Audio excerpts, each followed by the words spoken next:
Send me an email at vaushvideo.com with your perspective on the issue, with the intent of being critical, because I don't learn from praise. I guess I learn a little from praise, but I learn more from not praise, okay?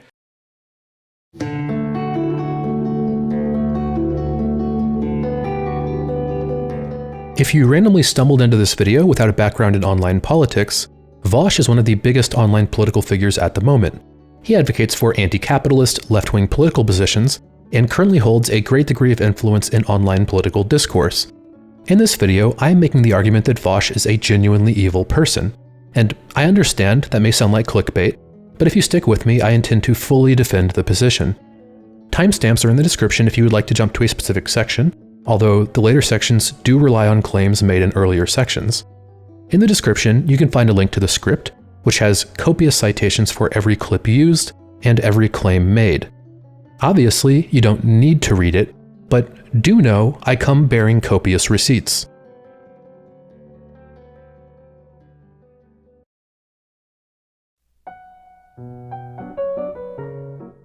Winning a debate and winning the audience are not necessarily always the same things.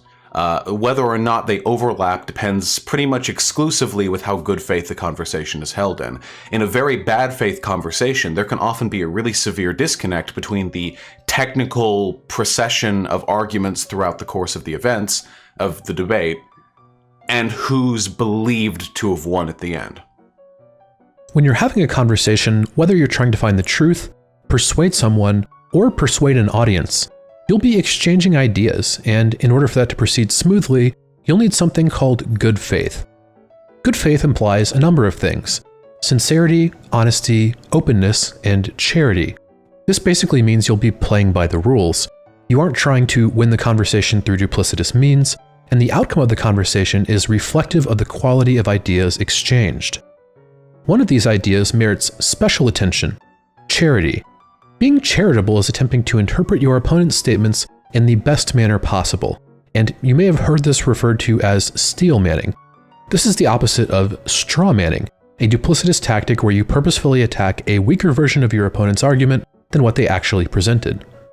Most of Vaush's debates are blood sports with enemies, and it's honestly incredible how bad faith and uncharitable some of these conversations can be. While it may be obvious to the casual observer that something is wrong, to fully understand how bad they really are, you would need to watch the conversation several times while taking notes. A good example is debating white supremacy with Count Dankula. This debate happened because Vaush accused Dankula of being a white supremacist, Dankula disagreed, so Vaush challenged him to a debate. Already, this is insanely bad faith. Vaush is refusing to take him at his word, and his only evidence in this debate is a couple of edgy tweets and jokes, knowing full well that Dankula is an edgy comedian. Telling edgy jokes is literally his job, and Vaush of all people should understand this because Vaush is also an edgy comedian. I think in regards to it, I think when it comes to comedy, you can joke about absolutely anything and everything. I just want to say, I've joked. Oh, sorry, please. I didn't mean to. No, go ahead. I joke about different groups of people all the time on my stream. I've joked about transgender people. I've joked about black people. I've joked about Jews. Oh boy, have I done all of those things. I think that we should be able to make jokes about anything, literally anything. I would defend that to my dying breath. And I hate that there are some lefties who are legitimately like humorless fucking bad words. For almost everything Dankula says, there are two available explanations. The good faith explanation is that this is an edgy comedian telling edgy jokes, while the bad faith explanation is that these are proof of racism. So, arguing that Dankula is a white supremacist because he told edgy jokes is, in the strictest literal sense, Vaush being bad faith and attempting to burn a straw man.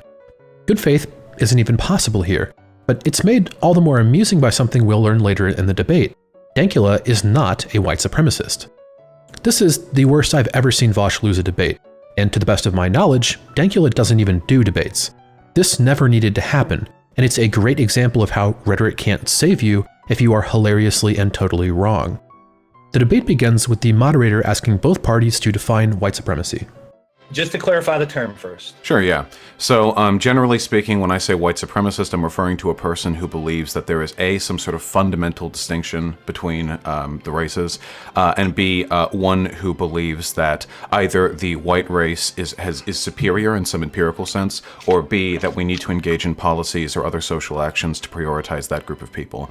person that feels that white people are superior to all other races and all other races are or should be subservient to whites and things should be done only for the benefit of whites.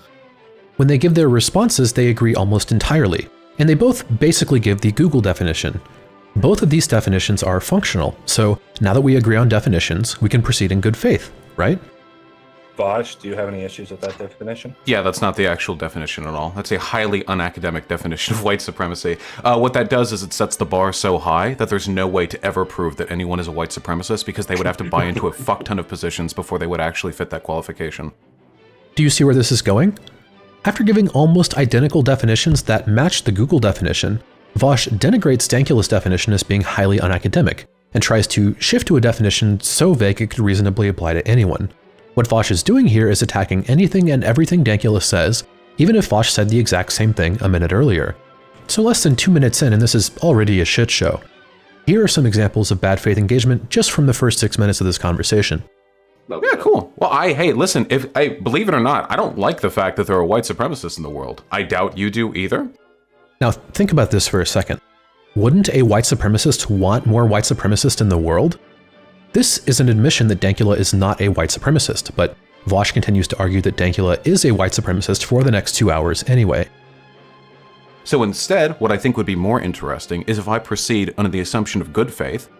This is a Vaush classic, a false claim of good faith while being incredibly bad faith. We'll be seeing this over and over again. Take note when Vaush claims to be doing a good thing, because he's probably about to do the opposite. Yeah, I have to inductively reason it, but I think for the purposes of the discussion, it's better to walk through my thought process as I come to discover your content and the way that you talk and engage with stuff, rather than presumptively making the accusation and then post-hoc going over all the assumed evidence. Did you catch that? Presumptively making the accusation and then post-hoc going over all the assumed evidence is exactly what Vaush did, and is currently doing. That's why this conversation happened. And this is what Vaush typically does when he accuses people of being fascist or Nazis.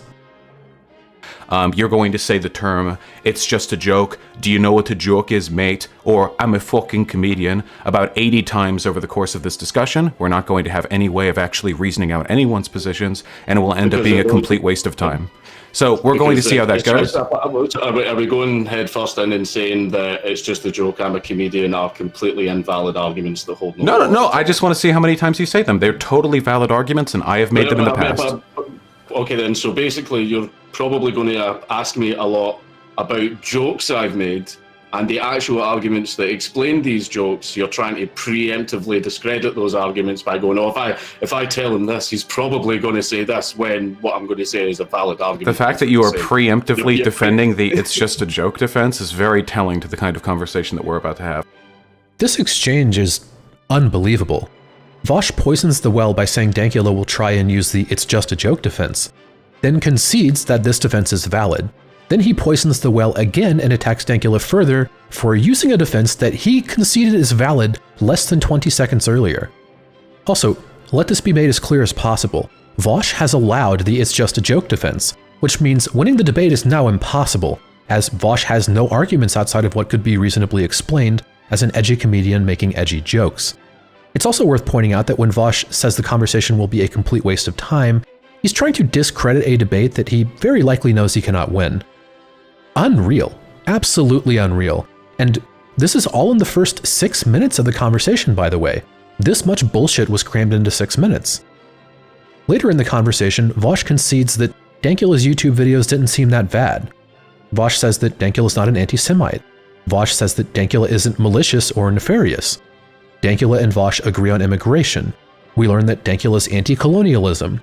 They agree on censorship, Antifa, and tankies. And Dankula expresses without prompting that people have a responsibility to keep racist out of their communities. Let's see how this debate ends. I've no idea why these people hate trans people so much. I mean, they suck the best dick. I'm telling you, man. Thank you for turning a sincere advocacy into a joke. I'm it's true, though. It's true. My audience is agreeing with you, though. Like no other. Like, honestly, women treat your dick like it's a chore. Transsexual women treat your dick like it's their god. And let's just take a look at Vaush's chat. Yeah, that's about as well as this can go. Vaush actually concedes, although he does so in a very roundabout way so as to save face. But there isn't any mistake. This was an extremely bad faith conversation from Vaush, and he can't even plainly admit that he's wrong without making a bunch of statements to optically hedge his defeat. Did he learn a lesson about falsely accusing people of being white supremacists? Did he grow as a person? What was he concerned with at the end of the conversation? Let's see. Hey, man. Oh. Oh God. All right. That was the most difficult fucking optical juggle I've ever done in my life. This is almost certainly an admission that, one, Vaush is almost entirely concerned with optics, not the truth, and two, he knows he was acting in bad faith. This is further cemented by the thumbnail. You'd think after admitting that Dankula isn't a white supremacist, he would be happy to absolve him, right? No. There's no ambiguity here. This is just horrendous, and as bad as this conversation was, the prime case fascism shitshow was much worse. I was going to cover some other conversations to drive the point home, but I have an even better idea. What if Vaush plainly admitted to behaving in bad faith? Hunter Avallone was a conservative YouTuber who switched to being a centrist SOCDEM over the course of 2020, partially due to conversations with Vaush, and has become one of Vaush's closer friends in the YouTube space. Let's hear Vaush's recollection of these events. Yeah, reminder, by the way, the only reason that I ever tried to talk to Hunter Avallone the way that I did was because I talked to Shoe-on-Head beforehand. I thought that Hunter Avallone was just another, like, dumb fuck, no principles conservative. Shoe-on-Head messaged me and said, like, hey, I've, like, met Hunter Avallone before. I think that he's, like, an authentic guy. Like, I think he actually cares about the stuff that he believes in. And that's the only reason everything following with me and Hunter Avallone happened. Vaush is just straight up admitting that he would have treated Hunter the way he treats every other conservative, admitting that he does not treat them in good faith. Now, ask yourself, given that Vaush treated Hunter in good faith, and given that Vaush helped Hunter change his political views, what good could have been done if Vaush just treated conservatives like people? My goal when watching this is going to be pointing out any bad arguments or any instances where I feel these people are acting in bad faith. That is my goal.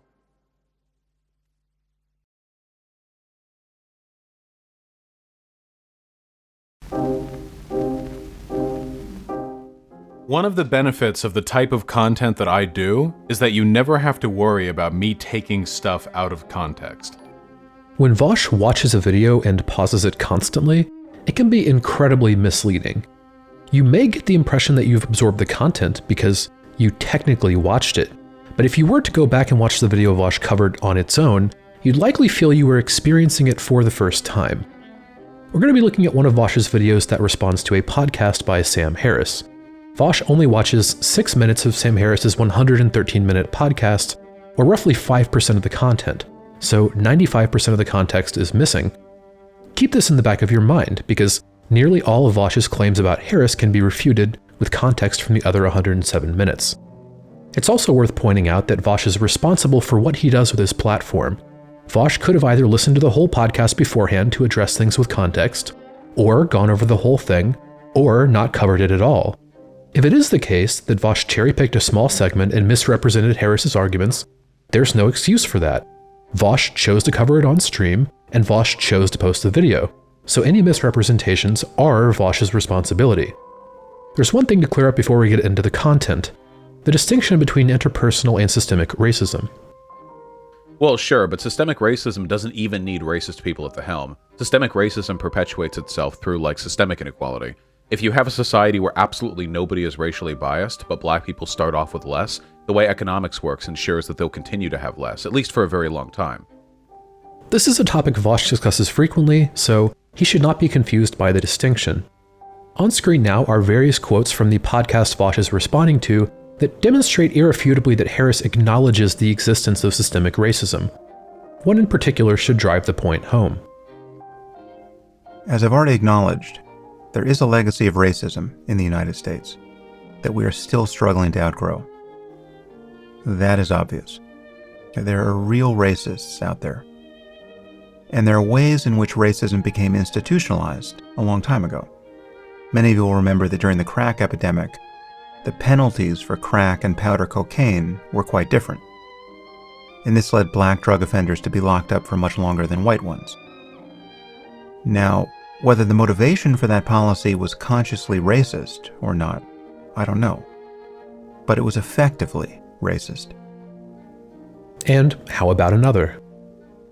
How much of this inequality is due to the legacy of slavery? And how much of it is due to the ensuing century of racist policies? I'm prepared to think quite a lot. And it strikes me as totally legitimate to think about paying reparations as a possible remedy here. Of course, one will then need to talk about reparations for the Native Americans.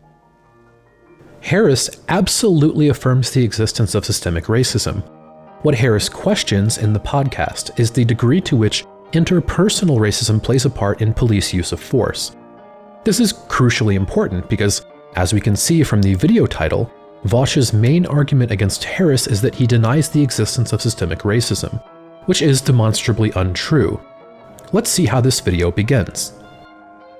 I'm going to make an effort to be as charitable as possible to the arguments that I hear. Remember what happens when Vaush claims to be doing a good thing. So how does Vaush present Harris's argument? We're going to quickly cover every single thing Harris says and every single time Vaush pauses. I will summarize these to move through quickly, but feel free to pause or check the script for sources if you're interested. Vaush begins by agreeing with Harris's claim and then vaguely gesturing at systemic racism, implying that Harris would disagree. But as we have already demonstrated, Harris enthusiastically affirms the existence of systemic racism. Get used to this pattern of Vaush agreeing with Harris's claim and then vaguely gesturing at Harris denying systemic racism, because that's almost the entire video. Then Vaush implies Harris believes in scientific racism and implies that Harris would deny the existence of systemic racism. Harris doesn't. Then Vaush responds to Harris misquoting statistics, and Vaush would be correct, but he has to throw in misinformation at the end. This should be the easiest win for Vaush in the world, but he has to insist that these numbers only apply to arrests and not incarcerations. This would imply that the state is less likely to imprison black people for violent crimes, when Vaush repeatedly argues the opposite, and the data shows the opposite. This is an example of a frequent trend. Even when Vaush says things that are true, he often exaggerates them to the point of falsehood. Then Vaush implies that Harris is attempting to justify racist policies, which he clearly isn't. Again, Harris proposed paying reparations in this podcast. Then Harris makes the most controversial statement of the podcast, and Vaush just agrees with it. Also, can someone please explain to me what low-level murder is? Honestly, I want an explanation. What is low-level murder? Then Vaush pauses to agree with Harris again, while trying to put words in Harris's mouth. Then Vaush implies once again that Harris denies the existence of systemic racism, and yada yada yada, you get the picture. Then Vaush says that Harris is strawmanning Black Lives Matter into only being about police reform, which Harris never said, and in fact Harris specifically called out systemic injustice in our legal system beyond simply the police. It's also worth pointing out that Harris explicitly made an argument for defunding the police in this podcast. And then Vaush does this. So let's give him a chance to respond. I don't even know what to say to this. Vaush has been ranting for 6 minutes at this point, and 20 minutes into his video, he's only played roughly 2 minutes of Harris talking. Harris doesn't get a chance to respond, my dude. Then Vaush accuses Harris of misdirection while misdirecting. Harris is not a conservative. He takes every available opportunity to trash Trump, and while some people may point out that Vaush is only implying Harris is a conservative here, Vaush will go on to directly state that later, so the intention to communicate this idea is quite clear. Then Vaush accuses Harris of supporting militarized policing, when Harris explicitly condemned this in this podcast. Then Vaush just agrees with Harris on police brutality. Then Vaush starts to get incredibly bad faith. Remember how Vaush has been grilling Harris for denying systemic racism for this entire video? What Harris is laying out here is an explicit case for systemic racism. Does Vaush realize his mistake and give Harris credit? No, Vaush interrupts Harris to insult him, so his audience will forget what Harris is saying. 25% more likely to use pepper spray or a baton. I will give Sam Harris credit for one thing, if nothing else. He is the perfect cadence and vocal tone for a pseudo-intellectual. Up until this point, you may have been able to make a case that Vaush was just irresponsible, But this isn't just irresponsible. This is malicious.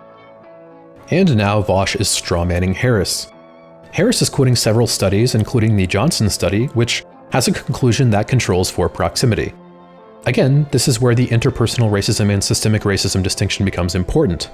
Harris is arguing against the idea that interpersonal racism among police is responsible for these issues, and arguing instead that systemic racism is what we should be focusing on. Vaush agrees with this argument elsewhere, he's simply refusing to acknowledge that this is what Harris is actually saying. Then Vaush proceeds to misunderstand Harris's argument while also calling Harris's argument dumb.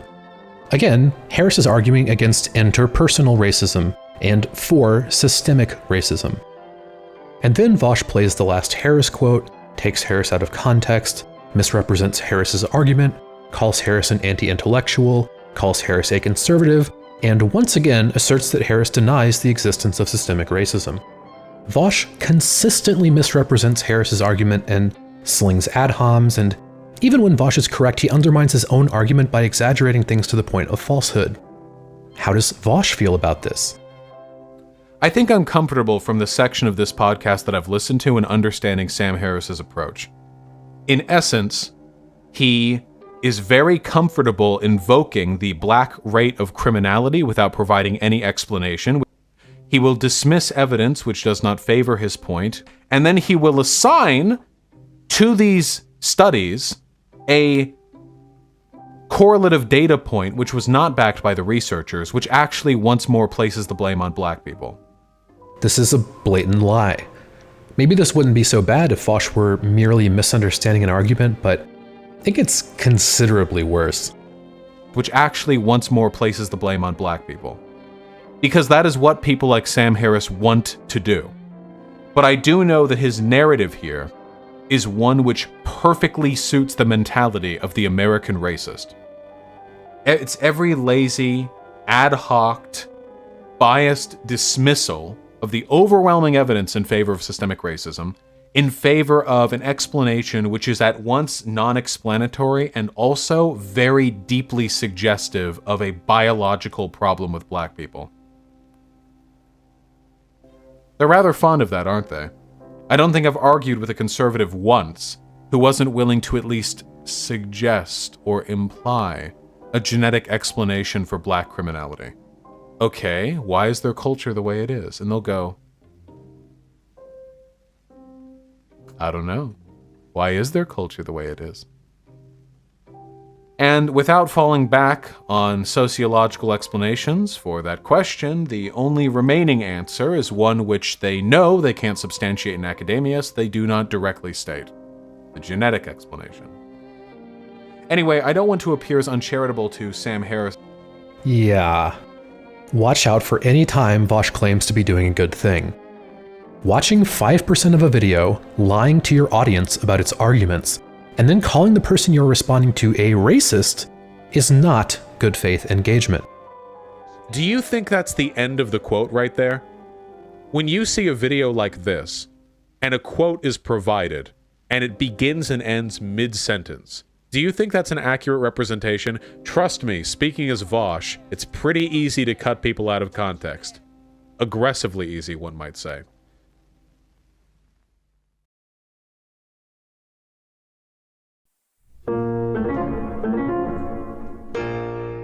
Equivocation is the weaponization of ambiguous language by assigning a single idea multiple meanings, then switching between them as needed. As it just so happens, I happen to have caught a great example of this on Twitter. Now, I'm not trying to be mean to Viv, I'm going to say nice things about her later, but this exchange was a perfect example of equivocation.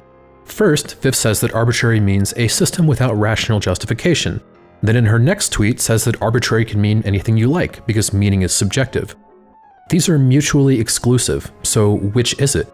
If she's allowed to establish both meanings, she can switch between the definitions of arbitrary based on whatever best suits her needs at the time. This is the essence of equivocation, an unreasonable willingness to shift the meaning of words around based on whatever happens to be convenient. Vaush equivocates constantly, but in particular I'd like to discuss his insistence on calling the people he disagrees with Nazis. Now, imagine a scale of Nazism.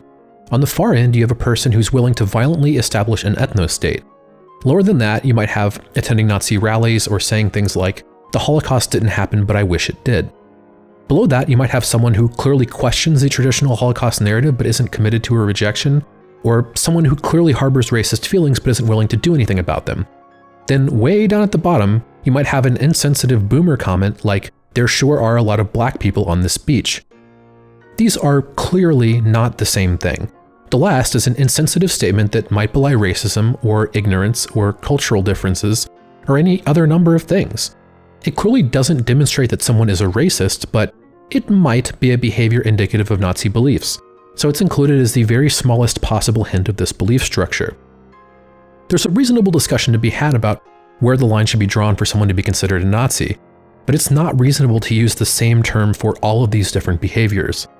Now, I'm sure you can see where this is going. Vaush equivocates all of these behaviors into the single label Nazi and will freely apply it to people who don't even reasonably meet the lowest qualification.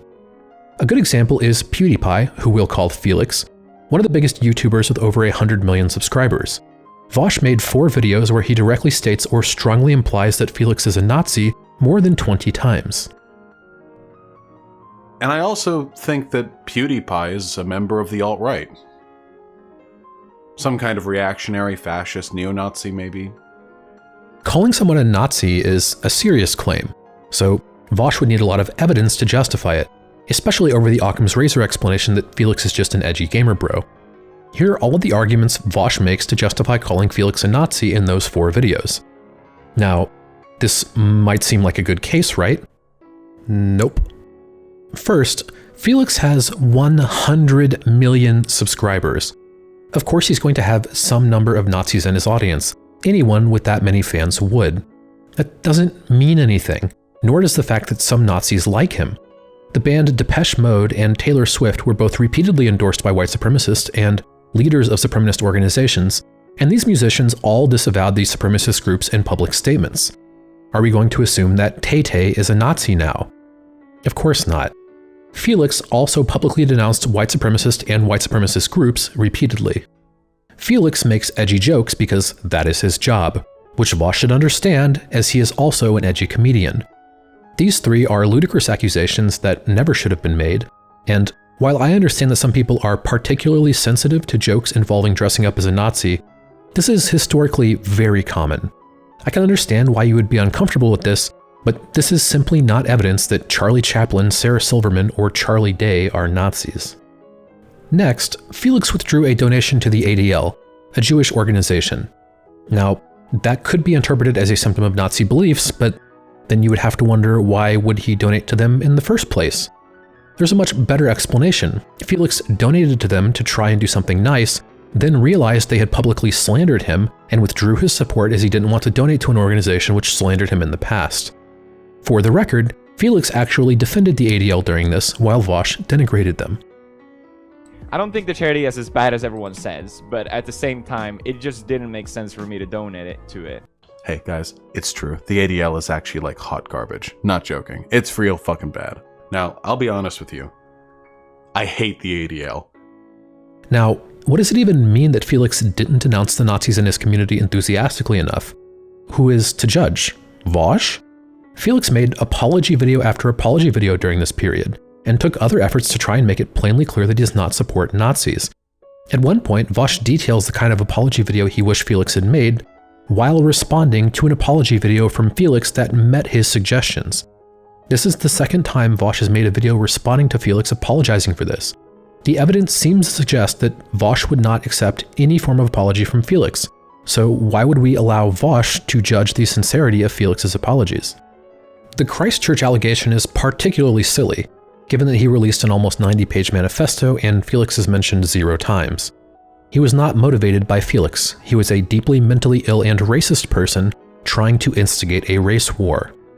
As for the hoodie, Vaush admits that Felix is not wearing a Nazi symbol, even though he repeatedly tries to equivocate it as such. And was that a Georgian cross? Yes. Yes, it is. I didn't believe at any point that he, ordered it, haha, bros, this is going to be so good. For the Jew video, I'll wear this, and they would think it's the Iron Cross. I never believed that. Okay, so don't bring it up then. As for ER, the worst you could say is that Felix didn't do enough research before shouting him out, which Felix acknowledged and apologized for. Now, following people on Twitter isn't an endorsement of their views. In fact, following someone on Twitter doesn't even imply you necessarily know who they are. Okay, so we have a person with roughly 5,000 hours of content online, and the argument we're making for him being a Nazi is that he worked with Ben Shapiro, a Jewish person. Do I need to explain how irresponsible this is? This wasn't a one-off thing. Vaush made 4 videos about this, repeatedly accusing Felix of being a Nazi.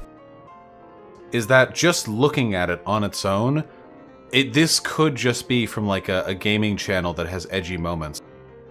There doesn't seem to be a single piece of evidence to call Felix a Nazi instead of an edgy gamer bro, and Vaush made 4 videos about this.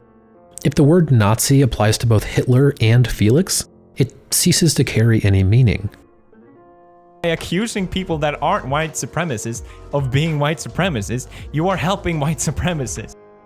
I have Vaush calling Ben Shapiro, Felix, Sagar Enjeti, Sam Harris, James Lindsay, and Jordan Peterson Nazis, or implying it so strongly that the accusation is unmistakable. And similarly, apparently Ben Shapiro, Felix, Antonin Scalia, George W. Bush, Thomas Sowell, Sagar Enjeti, Burgess Owens, James Lindsay, and Jordan Peterson are all apparently fascists, and I didn't even look for these specifically. I'm sure there are many more. This goes beyond an innocent misuse of language.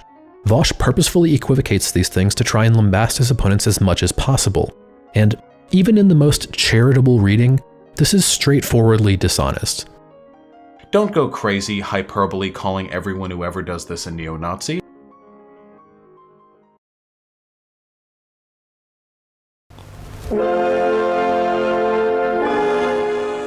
To be as good faith as possible, let's find the single video on Vaush's channel which would be least likely to contain misinformation.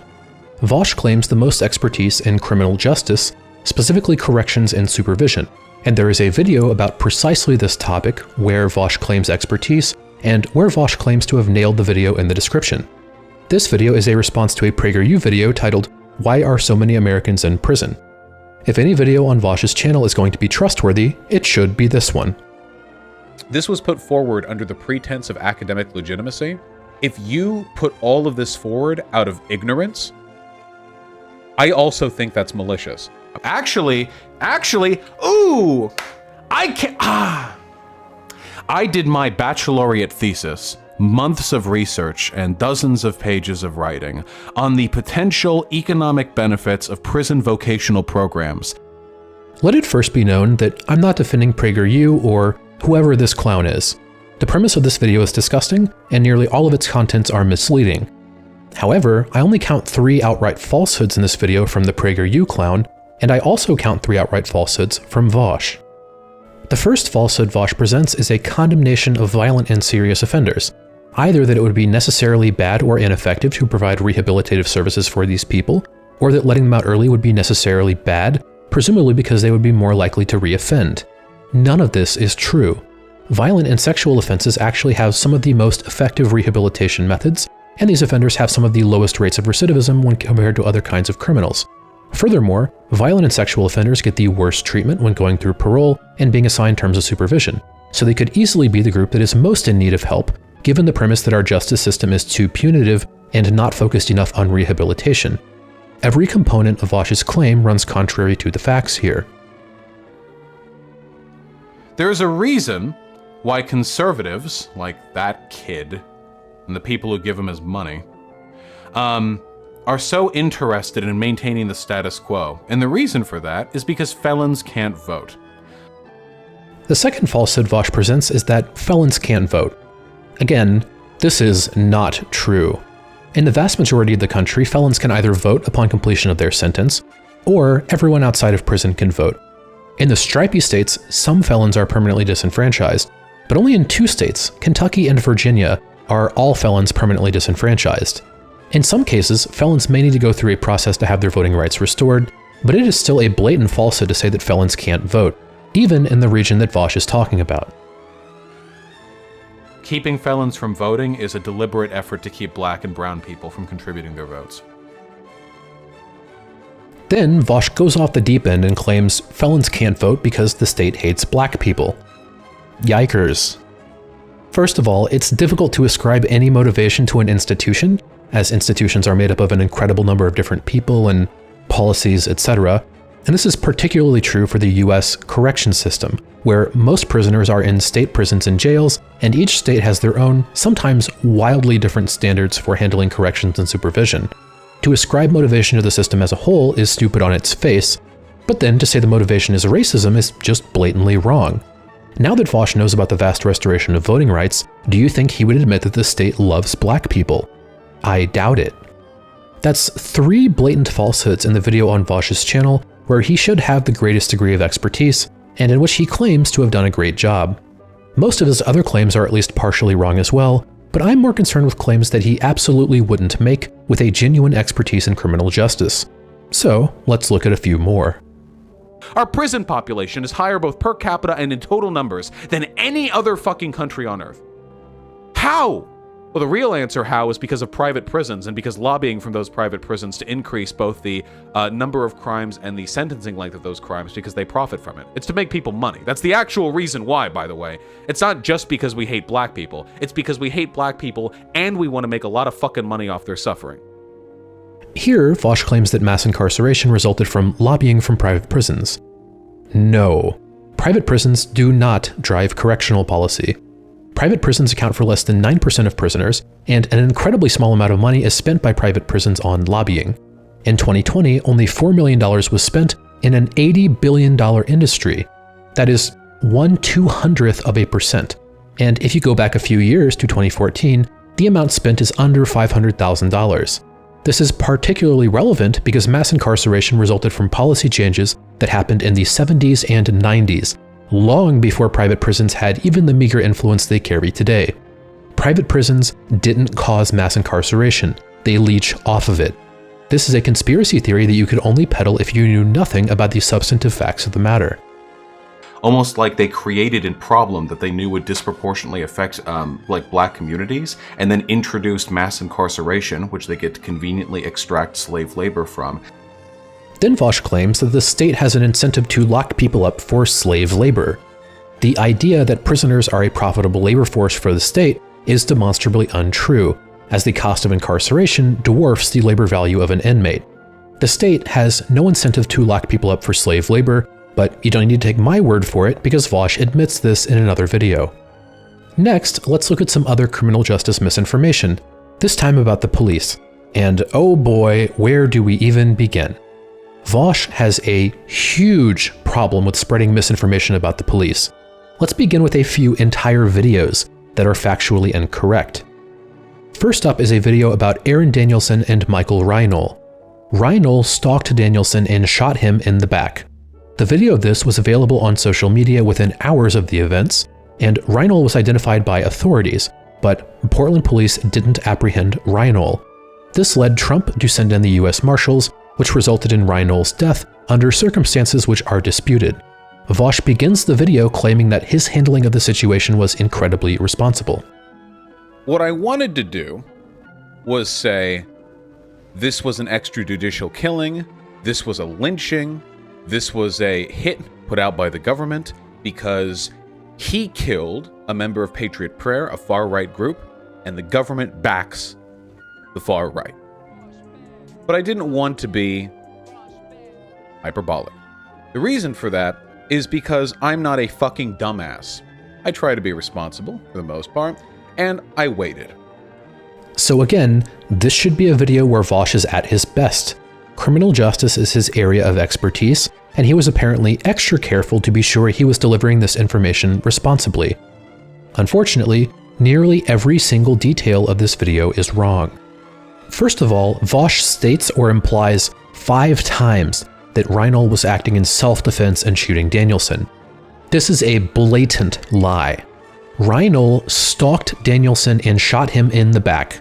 This isn't misleading his audience about a small detail, this is perhaps the most important piece of information in the entire video, and Vaush lies about it 5 times, despite his earlier claims about being responsible. Remember what happens when Vaush claims to be doing a good thing. The rest of the video contains so many falsehoods I don't even have time to mention all of them. Misrepresenting the legal authority and role of police, misrepresenting the legal concept of innocence, misrepresenting the existence of retributive justice under the law, misrepresenting the details of the shooting of Reinhold, misrepresenting Trump's statements about Reinhold, consistently framing the killing of Reinhold as a hit put out by Trump, etc. Almost every individual statement in this video is either misinformation, gross hyperbole, or blatant fear-mongering. At points like this, when he says stuff like that, I don't know if he expects his audience to know that he's lying. I genuinely don't know. When people watch that, do they think he actually fact-checked it, or do they think he's making a joke? I genuinely do not know. Then we can look at Vaush's video in the wake of the shooting of Jacob Blake. The video begins with a blatant falsehood.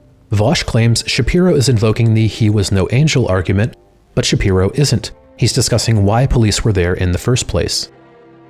It doesn't matter if Jacob Blake had just finished raping millions of people. Impressive, if nothing else. It doesn't matter.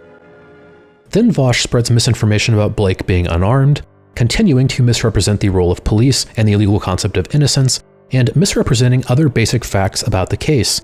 This is a video about Blake and Shapiro's response to the shooting of Blake, and Vaush totally misrepresents both of them. It's also worth pointing out that Vaush has another video about Blake, released right after the footage went public, and it is way worse. Then we can look at Vaush's video about the 2019 Miramar shootout. Vaush claimed police cars are bulletproof when they aren't, repeatedly claimed that all victims were shot by police when this still isn't known today, and Vaush additionally claimed that UPS refused to compensate the victim who was kidnapped and murdered, despite showing evidence that UPS did compensate the family of the victim 3 different times during the video.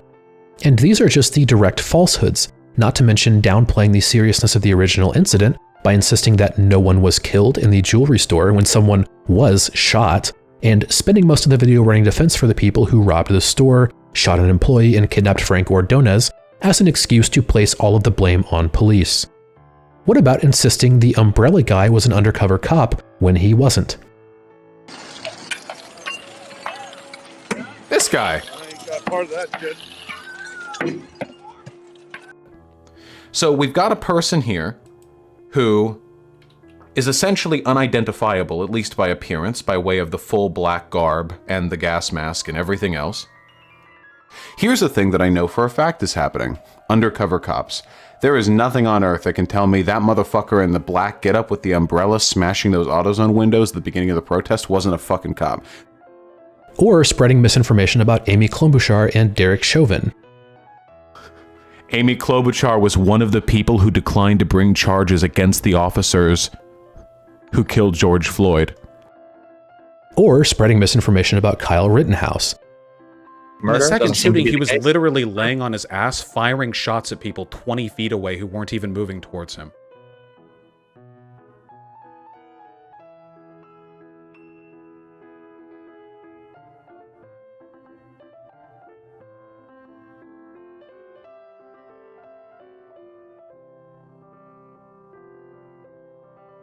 Or spreading misinformation about the Twitter cop planting evidence.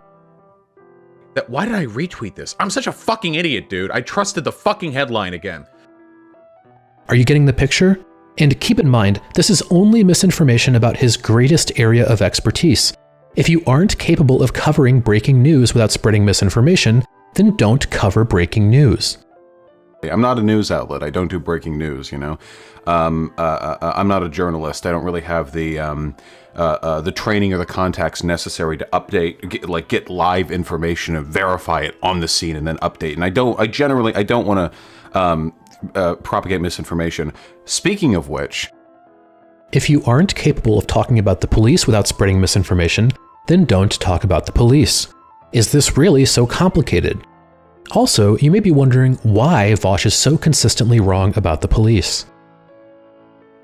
The police don't want to protect American citizens. The police don't want to uphold the law. If they wanted to do either of those things, they wouldn't be behaving the way they're behaving now. What police want is limitless power. That is what the police want. That is the only thing they want. The police as an institution want to be able to drive into the low-income districts of whatever city they happen to squat in, like an occupying force, and just murder people. I hate the police as an institution. I despise it. And we haven't even gotten to the other misinformation yet, which will now float by on screen. I have 15 pages of notes purely on Vaush's falsehoods. And keep in mind, these are only the verifiable falsehoods. I'm not including gross hyperbole or implying false information or telling half-truths, etc. How do I even cover all of this? Also keep in mind, I didn't watch all of his videos. Only about 80 of the over 1,000 videos on his main channel. I didn't troll through Vaush's Twitter, or his second channel, or the various clip channels, or his streams, etc. It's not an exaggeration to say that his content is riddled with falsehoods, and that nothing he says should ever be trusted without Googling it first. I could spend the next hour going through all of this, but instead, let's see what Vaush thinks about the ethics of lying.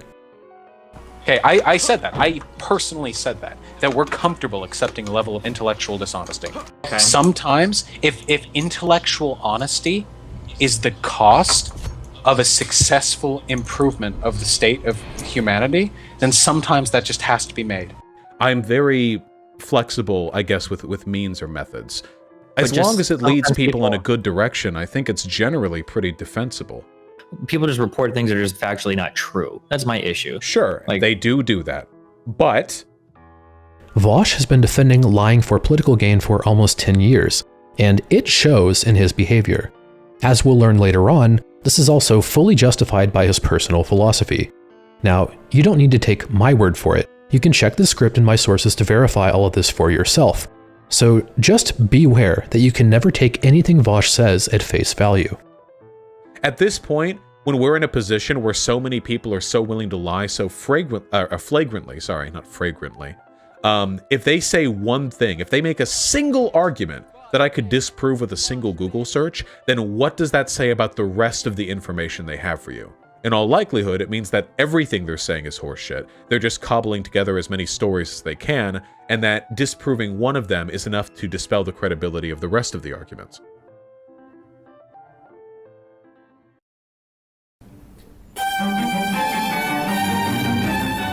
There is not a good base of conservatives in this country. These people are no different from the Ku Klux Klan. They are no different from the fucking white nationalists who ran terror campaigns in the South back during the 1920s, 30s, 40s. They are absolutely no different from the frothing at the mouth, screaming fucking pasty mayo people who are throwing rocks at black folk going to integrated schools. There is no difference. I completely reject this idea. I completely reject this idea that there has been some sort of noble transition of the conservative base in this country, because it hasn't happened, people. It's still there. They're exactly the same. Nothing has changed. If you have a conservative family member, I'm sorry, they're part of the problem. If you have a conservative friend, I'm sorry, they're part of the problem.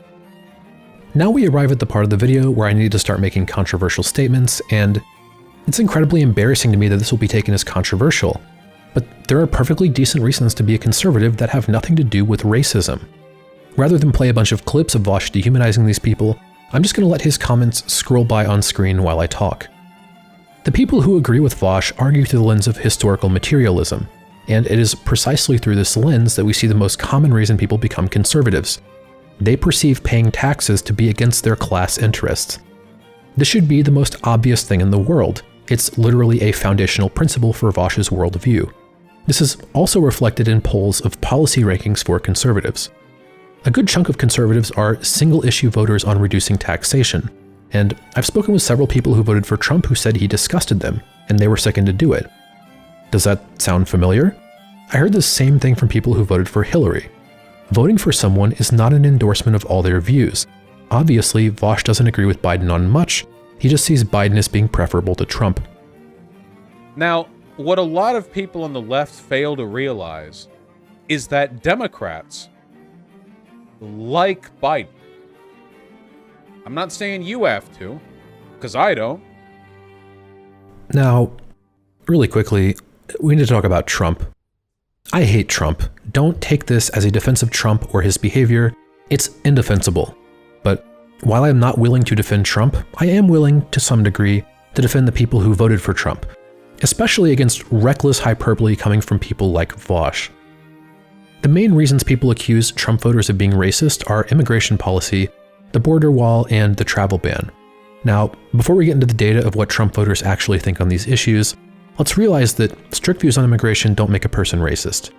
Do you think Denmark is racist? Denmark's immigration policies are much more strict than the United States. From what I can tell, the current Republican sentiment on immigration was bipartisan in the US until after 2012, and these views are still somewhat common abroad. That doesn't make them racists, and if you actually do have the data on your side, you're going to have a much easier time changing their mind by saying you're wrong about the facts than you're a terrible racist piece of shit. And keep in mind, you would only need to convert about 10% of the Republican base for them to never win a national election again. If you care about political efficacy, you should be very concerned with maximizing your appeal to that 10%, rather than focusing on how bad the worst 10% of the party is. Another thing to point out is that lots of people who voted for Trump probably don't care about immigration at all. Between 55 and 65% of Republicans think immigration should be a priority, meaning that at least 1 in 3 simply don't care. In list of policy priority, it's usually around 4th, sometimes as low as 9th, and is always getting completely crushed by the economy. This is a strong indication that Republicans care way more about things like taxes than immigration. When looking at issue-by-issue polling, things get way more complicated. Roughly 80% of Republicans favored the travel bans, but so did roughly 50% of independents and 10 to 35% of Democrats. That doesn't mean 10 to 35% of Democrats are racist. The travel bans might be taken as a hatred of Muslims, but when asked if Christians should be given priority in immigration, 90% of Americans said religion shouldn't matter. There was between 65 to 80% support of the border wall among Republicans, but 40 to 50% of Republicans supported Dreamers. 55% of Trump supporters think illegal immigrants are as honest and hardworking as American citizens. And you'll see up to 60% support among Republicans of allowing illegal immigrants to stay if they meet certain conditions. Clearly, this is a bit more complicated than Republicans just hating Hispanic people. Then there were some other interesting findings, like 50% of Republicans saying Black Americans faced a lot of discrimination, 45% of Republicans supporting Biden's infrastructure plan that was basically a small version of the Green New Deal, 50% of Republican voters supporting UBI, 45% of Republicans supporting a public option, and 50% of Republicans saying they wish Trump was more presidential and less of a man-child on Twitter. I'm sorry, but this doesn't look like a party of hard-bitten racists. What it looks like to me is a party of people who are collectively vulnerable to fear-mongering about immigration and want to be safe. If you want to get through to these people, the best way to do that isn't to call them racists. If you accuse someone who isn't racist of being a racist, they are likely to write you off entirely. You don't get to complain about conservatives fixating on the culture war if you're in the trenches yourselves. The accusations of Republicans being fascists are honestly so hilarious, I'm not even going to bother finding sources. Perhaps the single greatest aim of the GOP is to dismantle the government, which is the opposite of what a fascist would want. Not to mention, Trump stacked the judiciary, which proceeded to unanimously rule against him and his comical efforts to overturn the election. If these people are fascists, then they're very fucking bad at it. Now, you might think Republicans are rubes for allowing themselves to be consumed by fear-mongering, but this is hardly restricted to Republicans.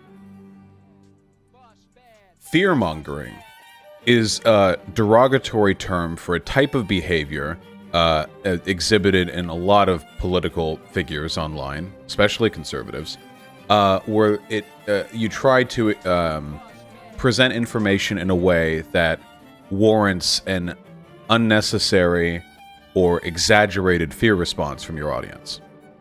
This is from the Ryanol video. Now that you know pretty much every piece of information in this video is false, watch these clips and tell me what you think Vaush's goal with this video was. What I wanted to do was say, this was an extrajudicial killing, this was a lynching, this was a hit put out by the government because he killed a member of Patriot Prayer, a far-right group, and the government backs the far right. This was a hit. This was a hit on a political opponent. It could happen to any one of you. You realize that, right? And they will fucking kill you. They will roll up on your house like they are a rival gang, and they will perforate the front of your house while civilians flee to get their 8-year-olds out of the line of fire. It is impossible for me to describe the degree to which our society faces oblivion. We face oblivion Yeehaw, boys. Here's your silver badge. Let's go do a lynching. Now you gotta wonder, every day of your life, are they gonna deputize a bunch of fucking white nationalists to gun me down in front of my house? Are they going to kill me without even announcing themselves? Are they going to kill my family? We face the greatest conceivable threat to our well-being imaginable right now as activists and left-leaning people. So you tell me, viewer, how did that make you feel? Are you vulnerable to fear-mongering? If you're willing to concede that you are, maybe Republican voters are a bit more sympathetic than you thought. And last, let's look at a few more hopeful clips. First, this was Bill O'Reilly's reaction to the murder of Eric Garner. However, I will say that upon seeing the video that you just saw and hearing Mr. Gardner say he could not breathe, I was extremely troubled. I would have loosened my grip. I desperately wish the officer would have done that. Eric Gardner was obese. He had asthma. He was in no condition to absorb what befell him. Yes, he should not have resisted. But all Americans, every one of us, should pity Mr. Gardner and his family. He did not deserve what happened to him. And I think Officer Pantaleo and every other American police officer, every one, would agree with me. He didn't deserve that. O'Reilly was basically Tucker Carlson 1.0, and in this video, he gets pretty close to calling the killing a lynching. O'Reilly unambiguously sides with Garner's family and against the police. There is no black man who could die at the hands of the police whose treatment they would not then defend or laud. What was Fox News' initial reaction to the murder of George Floyd? Where's the training of these guys? How do you not know the neck is that sensitive? And Sean, where is the officers that are standing near this guy who are willing to stand up and stop him? But the protesters are looking at what the local police have done, and they haven't arrested anybody. If you or I were caught on tape choking someone to death, I would assume that we'd be in prison by now. Why do you think the people on the ground feel like there has not been justice, and what is the White House going to do about that? Yeah, Martha, I can tell you, take the uniform off of that police officer, just have a man with his knee on another man's neck, there'd already be an arrest. And I don't need to wait on the feds. This is a violation of Minnesota state law. This is murder. And does anyone remember when Bernie Sanders had a town hall with an audience from Fox? Is raising a starvation minimum wage of $7.25 an hour, which has not been raised in 10 years, to $15 an hour, a living wage, a radical idea? No. Is making public colleges and universities tuition free so that all of our people have the opportunity to get a higher education in a competitive global economy, is that a radical idea? No. Is doing what every other major country on earth does, guaranteeing health care to all as a right. I live 50 miles away from the Canadian border. This is not a communist society up there in Montreal. They guarantee health care to all. They spend 50% of what we spend. Is passing a Medicare for all single-payer system a radical idea? No!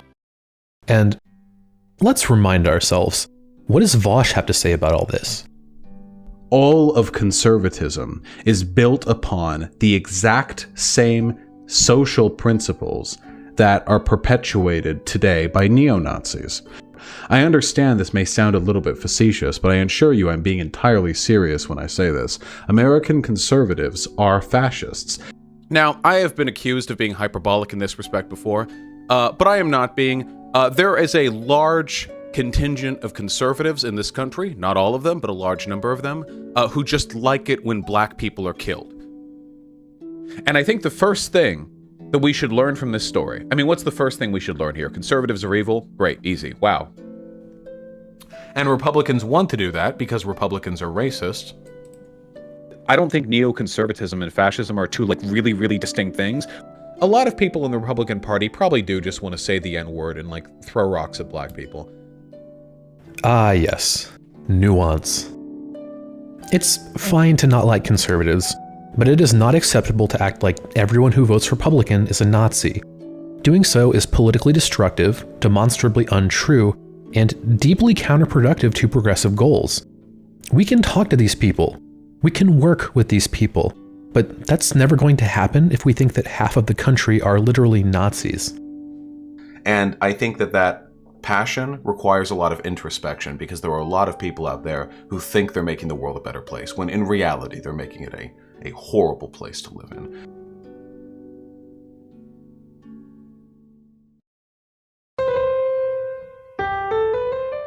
This section needs some disclaimers.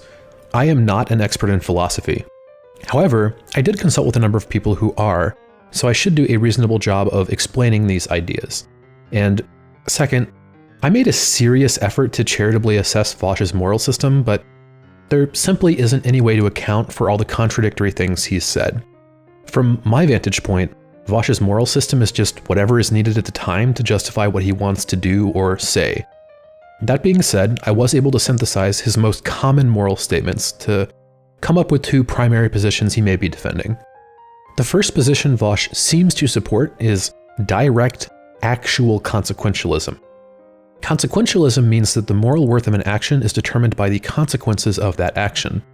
Most consequentialist positions consider intentions or expected outcomes, because human agents don't have access to the future. But with Vaush, we have a problem. Vaush only takes intentions or expected outcomes into consideration for people he likes. This is very much an intentions for me, outcomes for thee kind of situation. This inconsistency undermines any claim Vaush may have to being a genuine consequentialist. To have a genuine position, he would either need to consider intentions for his opposition, or not consider intentions for his allies. The second position Vaush expresses is metanormative nihilism. You would think I was lying if I described this myself, so I'll let Vaush explain it to you. You're in a state of complete nihilism about the world. No one's position is more justified than another. Inherently, no. Correct. It's not a matter of absurdity. It's how the world works. I think it's a fact of the world. I don't think you can empirically justify any of this. All of history and all of thought is just power grabs between people who can decide subjectively whether or not their positions are better than others. Power grabs. Unironically? Wow. In some cases? The truth of whether the Holocaust happened? A power grab. Yes! Wow. Okay. Yes! Well, with that, I'm going to peace out. There is no good and evil. There is only power, and those too weak to seek it. Metanormative nihilism is the position that there is no truth and there is no morality. A natural consequence of this is a belief that the world is nothing but a power game, which Vaush seems to fully embrace. In practice, this is the position that Vaush acts out far more than the first position, but it's hard to believe he actually understands it, because the position of metanormative nihilism is beyond absurd. When I explained Vaush's positions to a professor of ethics and political philosophy, he responded that Vaush wasn't advocating for socialism, he's advocating for Syria. And this is because something like the Syrian state in the middle of a civil war is exactly what things would look like were everyone to adopt metanormative nihilism. It's just a power game. There are no right or wrong actions. In fact, there's no truth at all. Just do whatever you can do to get ahead. In this worldview, there was nothing wrong with slavery before 1863. And in fact, there's nothing wrong with slavery at all in a moral sense. It's only wrong in a legal sense. The law is the only basis you have for judging people's actions, which gives some insight into why Vaush becomes so concerned with the law in situations where people might normally discuss morality. The Kyle Rittenhouse situation comes to mind. If Vaush was to adopt this position seriously, he would have no cause to complain on moral grounds about anything anyone ever did. You could torture him, kill his entire family, and cannibalize them, and Vaush would have no good reason to object on moral grounds. It seems very unlikely for anyone to actually see the world this way. In practice, Vaush's position is that of a moral freerider. It justifies any actions Vaush may like to take, while Vaush can hide behind the cloak of common moral sentiment, knowing that no one will take him up on his bargain. He even admits as such. I don't want to get punched in the face, but I want other people to get punched in the face. So I've had to develop and pardon me for sounding pretentious, I've had to develop a set of principles and of ways in which those principles could be practically enacted, which allow for the punching of Nazis and don't allow for the punching of me and my soft jaw. Now you, viewer, are free to adopt whatever normative position you like, but I strongly suggest you don't adopt one similar to this that makes you look like a fucking lunatic. Instead of trying to disentangle all this nonsense, I'll instead recap some parts of the Platonic dialogue Gorgias, as it covers most of the relevant themes to address Vaush's behavior. Gorgias is a dialogue between Socrates and a group of sophists, including the titular Gorgias, a rhetorician, and his students. We begin with Gorgias identifying himself as a rhetorician, which is particularly relevant because Vaush is also chiefly concerned with rhetoric, persuasion, and optics. I think the impact of rhetoric, as in the positions that we're in, is always going to be greater than the impact of policy. Then they clarify that the use of rhetoric produces conviction but not knowledge. In plain English, they're saying that someone can be persuasive while also being clueless. Oh yeah, wait, didn't Bush literally steal the 2000 election? I'm sorry, somebody in chat just mentioned that, but yeah, the 2000 election was shady as shit. I completely forgot. With the Jeb Bush and the governor of Florida and the butterfly ballots, I completely forgot that. He got away with it, actually. He got away with stealing that election. Then they discuss the obvious implication. Rhetoric would be a horrible tool to be wielded by an amoral person. Gorgias affirms that only a just person should wield rhetoric. I don't believe morals are a fact of the world. In response to this, Socrates criticizes rhetoric as being immoral. To Socrates, with the use of rhetoric, the concepts of right and wrong become perverted into whatever can help one gain power. And rhetoric goes hand in hand with manipulativeness. I care about my truth in the world. Then, Gorgias' student Polus gets ass mad that Gorgias is losing the debate and decides to jump in, telling Socrates that it's ridiculous to expect someone to admit that they are an immoral person. Socrates then explains, at considerable length, that he sees rhetoric as a form of ornamental flattery. He explains that sophistry and rhetoric merely impersonate the legislative process and the administration of justice. This establishes a full critique of rhetoric. Number 1, rhetoric produces conviction, not knowledge. Number 2, rhetoric is a dangerous tool to be wielded by an immoral person. And number 3, rhetoric merely impersonates the greater arts of law and ethics. Furthermore, Polus's previous statement is particularly troublesome because we can't expect someone wielding rhetoric to know whether or not they are just, meaning rhetoricians had the tools to enact evil without knowing whether or not they are evil.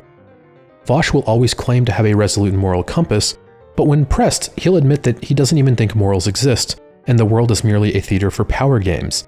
Such a person wielding rhetoric is a dangerous thing indeed. Socrates then begins to compare rhetoricians to tyrants, and begins to argue that rhetoric is self-defeating, because utilizing rhetoric to stir conviction without wisdom leads one to act against their own self-interest. This is the beginning of a long conversation about the nature of justice, which continues when Callicles jumps into the conversation. Callicles begins making an immoralist argument that is critical of philosophy itself, which is similar to the arguments made by Glaucon and Thrasymachus in other works of Plato. Callicles' position is very similar to Vaush's position, rejecting morality and embracing a might makes right mentality. While Vaush claims to be a socialist, he avoids ethical arguments for socialism, and now we can see why. The metanormative landscape that Vaush acts out is one of authoritarianism or extremely exploitative capitalism, not socialism. The moral systems that exist in philosophy that are most similar to Vaush's position all seem to support authoritarianism, down to the criticism of philosophy itself. I have no respect for snobby moral realists. Socrates and Gorgias warned of the danger posed by rhetoric in the hands of an immoral person. Looking at Vaush's behavior, it's not hard to understand why. But I would probably argue that was because you have your limited capacities in terms of philosophy. It's probably because you got a sociology degree, right?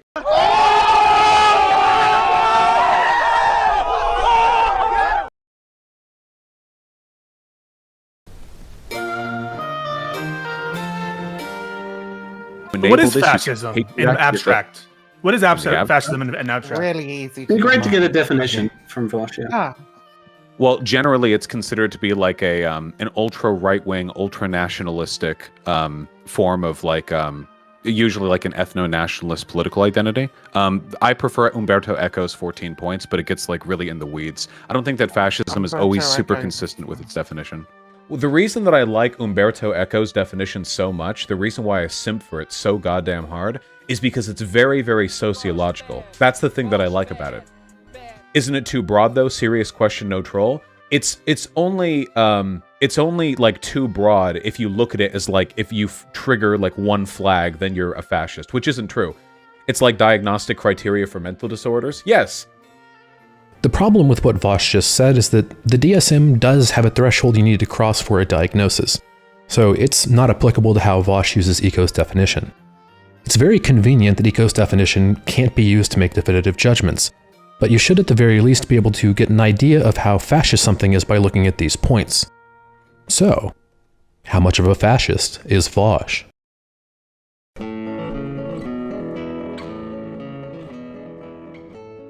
Math are better than power grabs. Unironically? Wow. In some cases? The truth of whether the Holocaust happened? A power grab. Yes! Wow. Okay. Yes!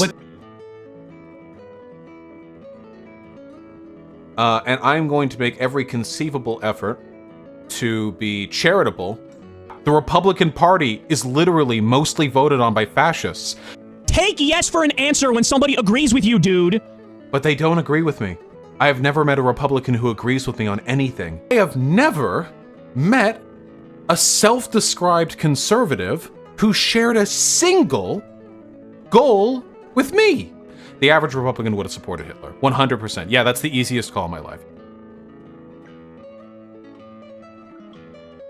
I believe that the property rights of the wealthy should not be respected. I feel that their assets should be seized from them and that many of them should be executed for crimes against the workers of this country. Fascists in America have been trying to destroy this country and turn it into an autocracy, well, more of one, for generations. They aren't a burgeoning movement of youth. They're funded by billionaires. They're funded by bankers and oil moguls. They're funded by politicians whose dads and their dads' dads were politicians. There have literally been studies done on the authoritarian brain.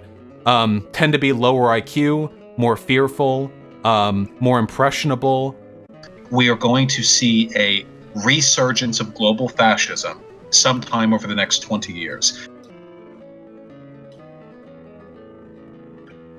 We know what we're doing is right.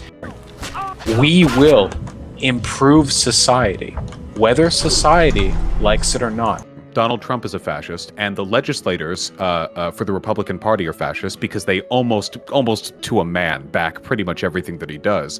Do you really think it's that unlikely that the third branch of government would also, with judges appointed, by the way, by a fascist, might also have leanings in that direction? Have you ever read the book 1984? 1984 is literally my favorite book. Okay, so it's a really, really good point, because the way that they alter the minds of the people in Right, it's through Newspeak. Yeah, is it Europia or Utopia? What do they call it? Neuropia? They call it Oceania. Oceania. Oh, fuck me. Sorry. So the way that one of their leading ways of changing the minds of the people in Oceania isn't by indoctrinating them, but by depriving them of the words to express any thought that's counterproductive to what the party wants them to think. You know? Exactly. So, it's a beautiful book. But that's not beautiful. Like, that's fucked up. You're essentially saying that people are too stupid and too immature and blah blah blah blah blah. So what we need to do is we need to dictate to them by giving them no other choice but to think certain things based on like the vocabulary and what. That's politics, and you agree with me. No, whoa. It's not, but it's kind of along the same ideas to where, like, well, we're just going to kind of get people to think what we want to think by just making all of the words mean this. Like, it's kind of the same thing. It's not the exact same thing, but it's kind of the same, along the same lines. The difference is that we're doing what we're doing because we genuinely believe that there is a large group of people out there who are suffering because we haven't done this fast enough. Okay? That's why we do it. Now, I understand that from an objective standpoint, this might sound like fucking dictatorial language 101, but what do you have to fear from us? But I've shifted a fair degree away from authoritarianism over the past couple of years. Just to be clear, my point isn't to prove that Vaush is a fascist. He clearly isn't. However, this is not a functional definition of fascism. There's far too much ambiguity to simply call anyone you dislike a fascist. And for the record, Vaush does meet more of these criteria than almost anyone he calls a fascist, which is amusing, but it doesn't mean much beyond Vaush should stop calling everyone fascists. Vivian gave a much more salient definition in the Prime Case Fascism shitshow. So fascism, very, very simply, I think it is perfectly reasonable, colloquially, right, to define fascism as ultra-nationalism with a desire to purify the bulk of people based on their immutable characteristics, or of behaviors deemed degenerate through religious means. That's it. That'll do. Good definition. It also rules out nearly everyone Vaush calls a fascist, and Vivian agrees. For the love of fucking God, Pisco, stop fucking lumping me in with Vaush when I'm quite clearly saying that I think he's being irresponsible in his rhetoric, and I disagree with his idea that, like, George Bush is a fascist, okay? Like, people will say to me, right, oh, you just call everybody fascist, right? And I would really love to be sitting here right next to Vaush as Destiny comes in and says, this is fucking inappropriate, this is what all the fucking lefties do, like fascism's lost all fucking meaning, or like that was the general gist of like what he was saying as he came in. I would love to be able to fucking sit here and go, oh, that's fucking bollocks, Destiny, actually, shut the fuck up. But I can't do that when I've got a dude next to me fucking sitting there going, well, actually, like, I think it's perfectly reasonable to just jump in and call like Bush a fascist, right? Even Vivian, someone who is almost totally aligned with Vaush, finds these empty accusations of fascism tedious and irritating. While Vaush certainly isn't a fascist, it is worth mentioning that he has far more authoritarian tendencies than he lets on. What does Vaush think he should do if people disagree with him past a certain point? Yeah, of course, that's subjective morals. The only thing you can really do with people who disagree with you at that point is kill them. If a person disagreed with that, I would have to kill them. I'm going to keep going back to that argument a few times, so I hope you don't mind hearing it. And I'd be more interested. Anyone who disagrees with you ethically should die.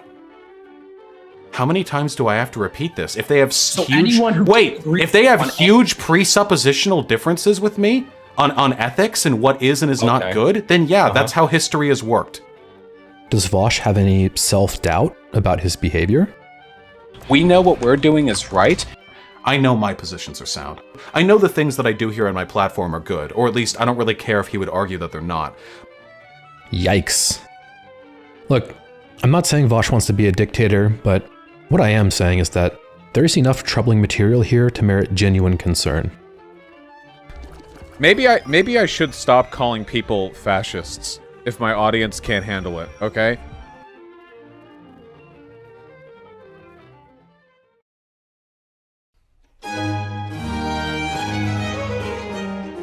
Stochastic terrorism is when the distribution of propaganda via mass media meaningfully increases the likelihood of violent events taking place, particularly with a political motivation.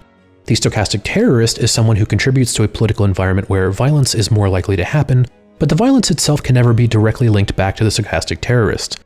If you want to see a good breakdown of the concept, check out this Booksmarts video on Trump's speech before the January 6th Capitol insurrection. This is a video about Vaush, though, so we can let Vaush explain. There's a term called stochastic terrorism. Has anyone ever heard the stories of back when environmental terrorism was a little bit more popular than it is today? Funny, because it should, if there was ever a time for it to be popular, it would be today. If the chainsaw ever hit that stake, the belt of the chainsaw is designed to cut through wood, not steel. The belt would break, meaning that the chainsaw, spinning very, very quickly, would send a belt laced with razor-sharp spikes flying out in any direction, damaging equipment, and if there was a person nearby, very likely them. People were injured and sometimes killed from this practice. I'm not taking a stance on this right now. I am personally not in favor of the idea of stochastic terrorism against like loggers or whatever. I don't think that's a particularly effective way of making the world a better place. Though I can't really blame the motive. Imagine explaining stochastic terrorism to your audience and then pausing your explanation to engage in stochastic terrorism. Twice. Vaush both implicitly and explicitly endorses environmental terrorism here, which increases the likelihood of environmental terrorism taking place, although it could never be linked directly back to him. Quite incredible, but this is only the tip of the iceberg. Trump never directly called for violence on January 6th, but he didn't need to. What Trump was trying to do was convince his audience that their country was being stolen from them and they need to take it back. The speech was meant to build a sense of unity and terror in his audience. Then it ends with this: "We are going to the Capitol. We're going to try and give the weak Republicans the kind of pride and boldness they need to take back our country." Is this a direct call for violence? No. However, you would be lying if you said this didn't increase the chance of violence taking place. That's what stochastic terrorism is. However, Trump's speech has a cloak of plausible deniability. For one, Trump never justifies or calls for political violence. Violence is a logical outcome of what he's saying, but there is a natural defense that fear-mongering and getting people riled up is simply what politicians do. However, most people on the left still accept this speech as a clear instance of stochastic terrorism and make no qualms about holding Trump partially responsible for the events of January 6th. And I would agree. To what degree he's responsible, it's hard to say, but at the very least, this rhetoric is incendiary and irresponsible. We already played the clip where Vaush unironically called for the genocide of the wealthy, but maybe you think he was being hyperbolic. What is Vaush's position on political violence? You know that whole joke I do with political violence is wrong, always wrong, never do it, not even in Minecraft, it's immoral to hurt people thing? And it's always with a wink and a nod, and everyone knows my real position. You guys know I do that, right? Yeah. I have like 30 clips of this going back a decade. Vaush is an open advocate for political violence. This is the first major reason Vaush engages in stochastic terrorism. By openly advocating for political violence, he is clearly increasing the probability that his audience will engage in political violence. Then we have Vaush's open advocacy for violent revolution, including comments that imply anyone in favor of capitalism is a fair target for violence. Vaush explicitly mentions social democracy here, saying social democracy may be the biggest obstacle to his desired political system. For those of you who don't know, social democracy is as far left as you can go economically without being a socialist, so Vaush is in favor of murdering anyone who isn't a socialist if that is what it takes. This would all be bad enough, but we haven't even gotten to the main point. Vaush's spreading of misinformation about and inciting hostility towards the police. You don't just like, oh yeah, we're rolling through the hood. Oh, hey, watch out, watch out, watch out. So when police officers kill somebody, as they often do here in America, listen to the police! And the police fucking kill like one robber and like 7 employees. The police think of your rights as an obstacle in between them and the sick John Wick movie scenes they want to enact on you in your living room, okay? Your human rights and your legal rights are nothing but a bureaucratic impediment to them getting to do their sick kickflip into headshotting you from 2 houses down the road, the bullet passing through a 5-year-old and a dog on the way, okay? It's just an inconvenience to them. Quick, now bring me that ID! I didn't say Simon Says. First, let's look at the scale of officer-involved shootings in the United States. According to the Washington Post database, which seems to be the best source since it started in 2015, there are less than 1,000 officer-involved shootings a year, from something like 65 million police interactions. Compare this to 435,000 deaths from cigarette smoking, 112,000 from obesity, 85,000 from alcohol, 43,000 from traffic accidents, and 16,000 from Advil overdoses. Nope, I can't do math. Never mind. Listen, I'm a sociology major, okay? Listen, I didn't pay attention in stats. Just whatever. Of the 1,000 people killed per year by police, roughly 64 are unarmed. But this is still misleading because almost all of these unarmed people were actively resisting arrest.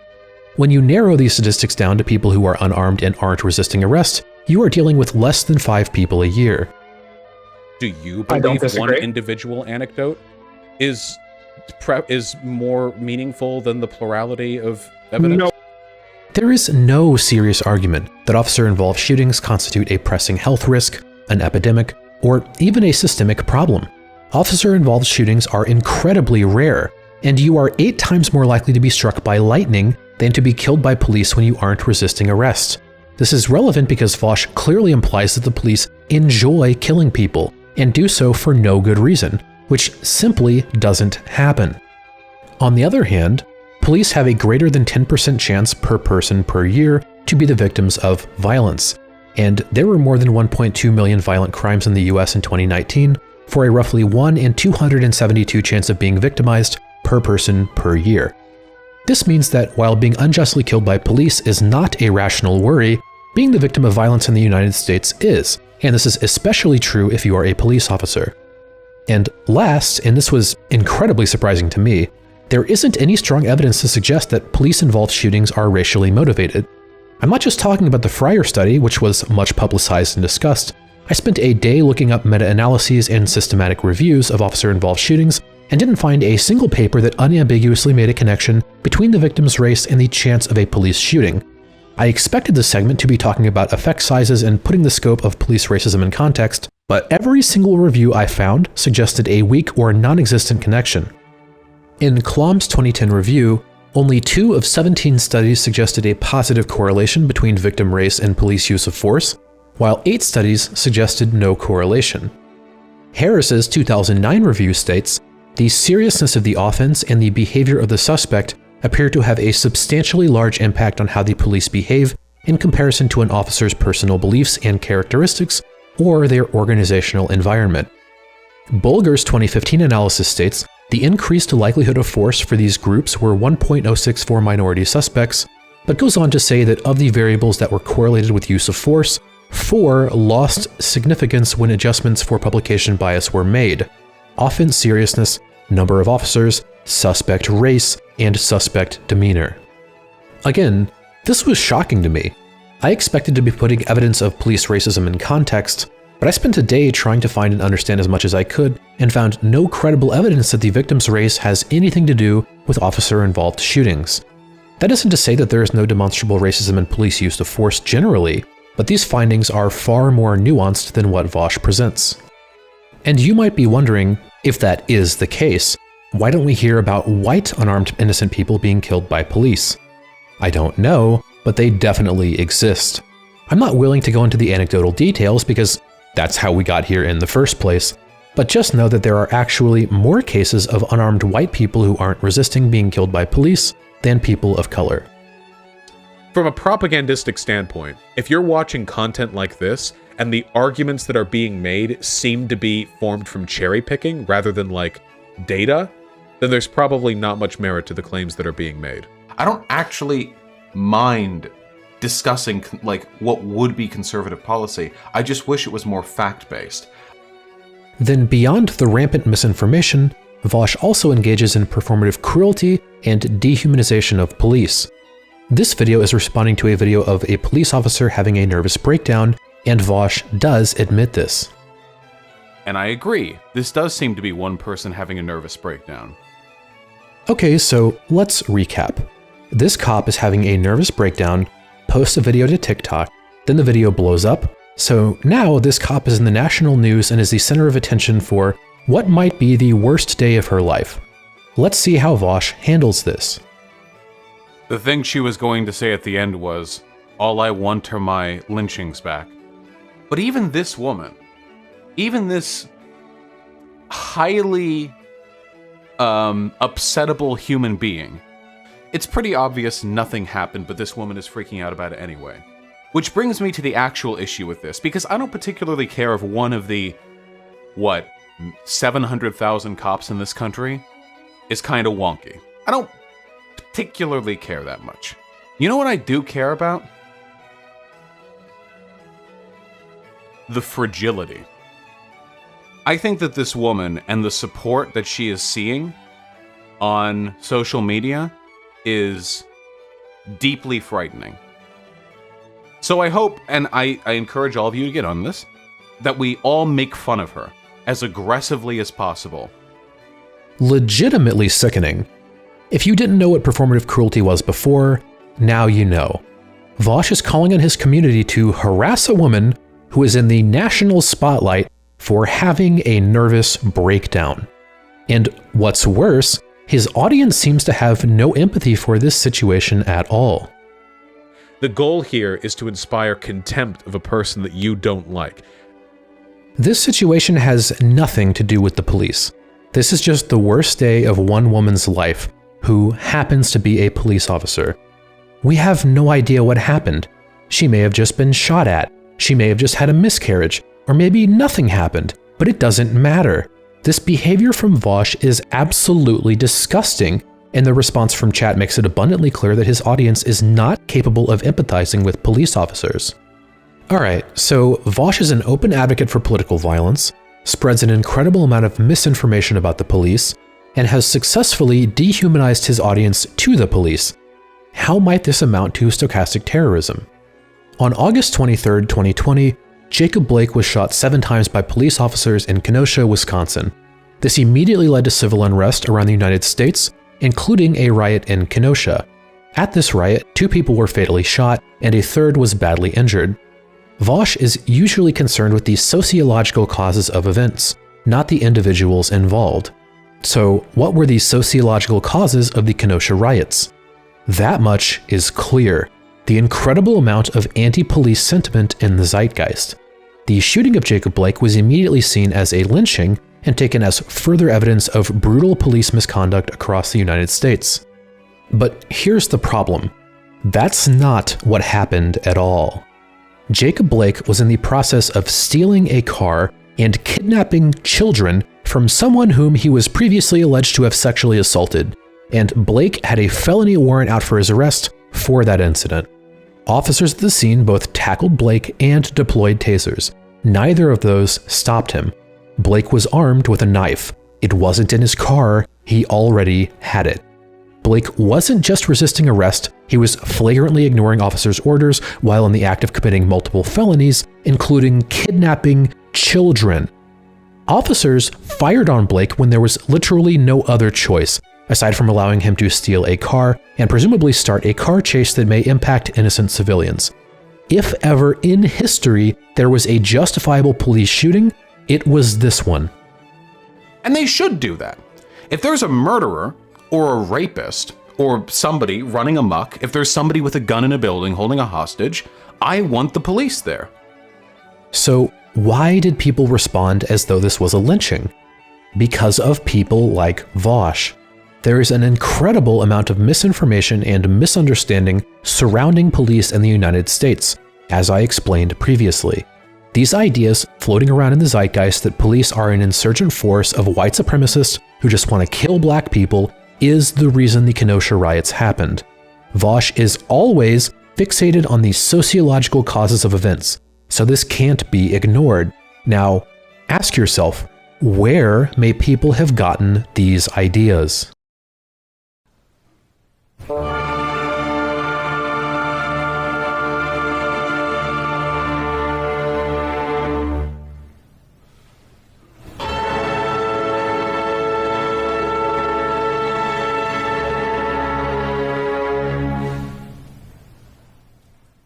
They're trained, they're taught from day one at the academy that they are these warrior kings, these aggressors whose job it is to walk amongst the peasantry, to keep order, this killology philosophy. And it makes them angry, it makes them defensive, it makes them paranoid. I want you to really take a moment to consider the fucking black hole that cop has instead of a heart. Yeah, cops do think civilians are subhuman, by the way. 100%. They do. They 100% do. Cops don't give a fuck about lawful protest, okay? I soft talk this shit pretty often. There are some good cops, but I want to be perfectly clear about this. As an institution, the police think of your rights as an obstacle in between them and the sick John Wick movie scenes they want to enact on you in your living room, okay? Yeehaw, boys. Here's your silver badge. Let's go do a lynching. than the dipshit fucking 85 IQ high school bullies who go get a job as a cop because they want to beat up all the people who they think took Stacy away from them before prom. Cops are such fucking pussies, bro. Every interaction with the cop is like a fucking you're playing Russian roulette, except somebody else is holding the gun. Because the police, as we all know, are a gang. I think privately, and I do believe this, by the way, I think oftentimes these cops just think of themselves as like rogue warriors against the degeneracy of society. And a lot of them, because cops overwhelmingly voted for Trump, probably just think that the world would be better if there were fewer non-white people in the country. The government has decided it is okay for police to just fucking kill you. I mean, the average cop is, let's be frank, a low IQ high school bully, former wannabe football pro, who can't make it with any intellectual skills. And it is the fucking mafia. This is mafia. The cops are a gang. They're a gang in the commission of the state, but they are a gang nonetheless. They operate identically to a mafia. Identically. And they will fucking kill you. They will roll up on your house like they are a rival gang, and they will perforate the front of your house while civilians flee to get their 8-year-olds out of the line of fire. It is impossible for me to describe the degree to which our society faces oblivion. We face oblivion.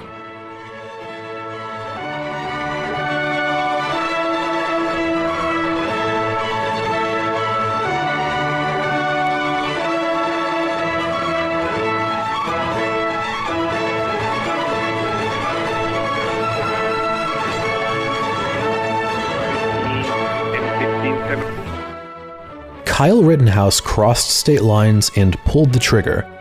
But tell me, Vaush, if we care about the sociological and cultural causes of these events, who was responsible?